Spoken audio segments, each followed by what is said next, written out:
buenos días, tardes o noches. El día de hoy les vamos a hablar sobre lo que son los métodos de alfabetización y un poco sobre sus características. También sobre el método de lectoescritura que Emilia Ferrero nos plantea. Ahora voy a presentar el método alfabético, también es conocido como método de deletreo. Este método es utilizado desde la antigüedad. Con él se pretende poder pronunciar las letras tal cual lo indica su nombre, por ejemplo, A, B, C, y de esta manera puedan aprender un método de escritura mecánico y ya posteriormente puedan adquirir una comprensión de la misma.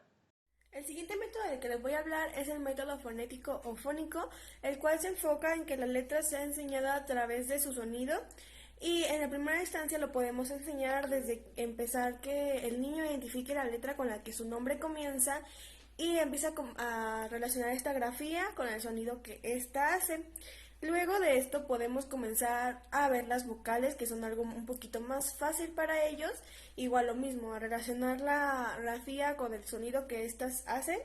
Y después podemos comenzar por agregar consonantes y comenzar a hacer sílabas como la, le, li, para después empezar un proceso combinado de escribir con leer. Y pues esto es todo sobre este método. Ahora les voy a presentar el método silábico. Este método consiste en enseñar primero las vocales, posteriormente se van enseñando las consonantes. Gracias a esto se pueden conjuntar, por ejemplo, ma, me, mi, mo, mu. Posteriormente se pasa con otra consonante y al ir juntando las consonantes con las vocales se pueden ir formando palabras y posteriormente oraciones. El siguiente método del que vamos a hablar es el método de marcha analítica, el cual tiene muchas ventajas y muchas ventajas, que es la misma, la más grande es que es un aprendizaje muy autónomo. Entonces, por el lado de las ventajas es que es un aprendizaje autónomo y que esto favorece mucho para la individualidad del niño, y la desventaja es que puede tener muchos problemas. Este se basa en la significación de una palabra. Se pone una palabra y tiene que haber un proceso de análisis, donde ellos se les debemos estimular a que llegue a la comprensión de esta sílaba y de la letra. Ahora les voy a hablar del método global, también es conocido como método global de análisis estructural. Este método se basa en etapas. En la primera etapa es la comprensión, la segunda etapa la imitación, la tercera etapa es la elaboración y la cuarta la producción. En estas etapas debemos llevar un orden en el cual los niños puedan aprender de manera autónoma, dándole un significado a cada una de las cosas y de esta manera ellos puedan aprender qué es posteriormente poderlas aplicar en la lectoescritura. El siguiente método es el método de las palabras generadoras, el cual, como lo dice su nombre, partimos de una palabra para partir esta en sílabas y generar nuevas palabras. Ejemplo, podemos seleccionar una palabra como pala, luego hacer que haya una imagen de una pala y la palabra, y el estudiante la pueda identificar tanto la palabra como la imagen de esta.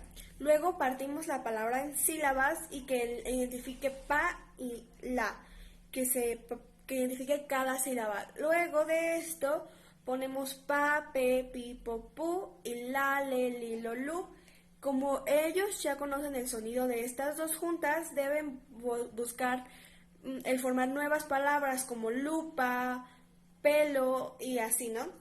Luego es muy importante que le demos los elementos necesarios como los tipos de sílabas, los artículos la, lo y él, los pronombres él, yo, las mayúsculas y los vocales que se pueden pronunciar, para que ellos solos vayan formando una palabra o una oración.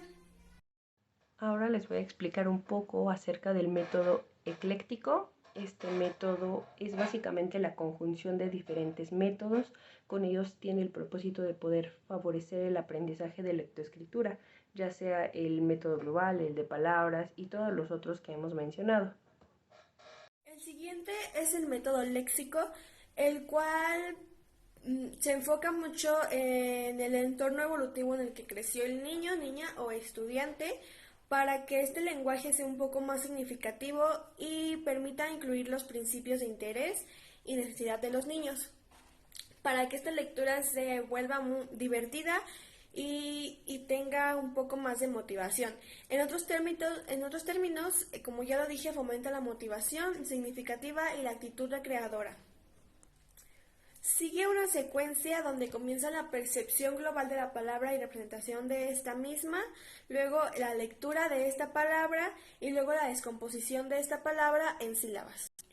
Luego de esto se hace una descomposición de la palabra generadora, luego se vuelve a recomponer esta palabra y estas sílabas que parten de aquí se hace una combinación para formar nuevas palabras, para después agrupar palabras en frases y oraciones.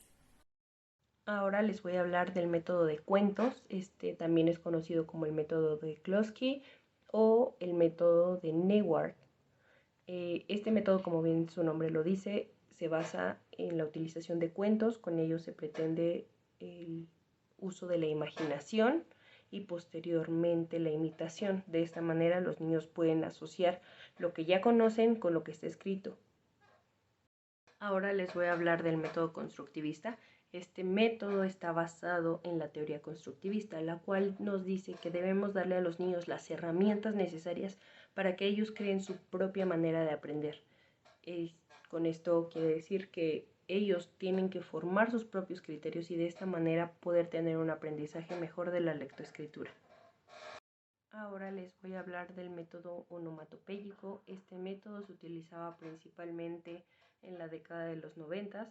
Este método pretende dar un sonido a cada una de las letras, ya sea como vocales o como consonantes o sílabas.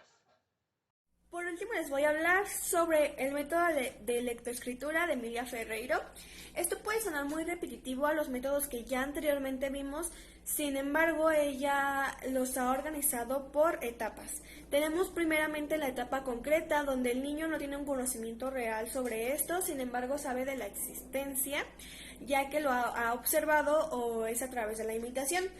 Ellos pueden empezar a escribir garabatos con formas diciendo o pensando que están escribiendo. Luego sigue la etapa presilábica, donde se comienza a tener la conciencia y este acercamiento a la lectura y empiezan a saber que cada letra tiene un diferente sonido. Luego sigue la etapa silábica, donde empiezan a conocer más consonantes, empiezan a juntar estas consonantes y vocales o estas sílabas para comenzar a hacer sonidos en conjunto, como la, le, li, lo, lu. Luego de esto viene la etapa final, que es la etapa alfabética, donde combinan estas dos etapas anteriores y llegan a un momento en el que ya pueden formar frases o oraciones y tienen un conocimiento pues ya mejor. Y ya, esto fue toda nuestra parte. Muchas gracias por poner atención y que tengan un buen día.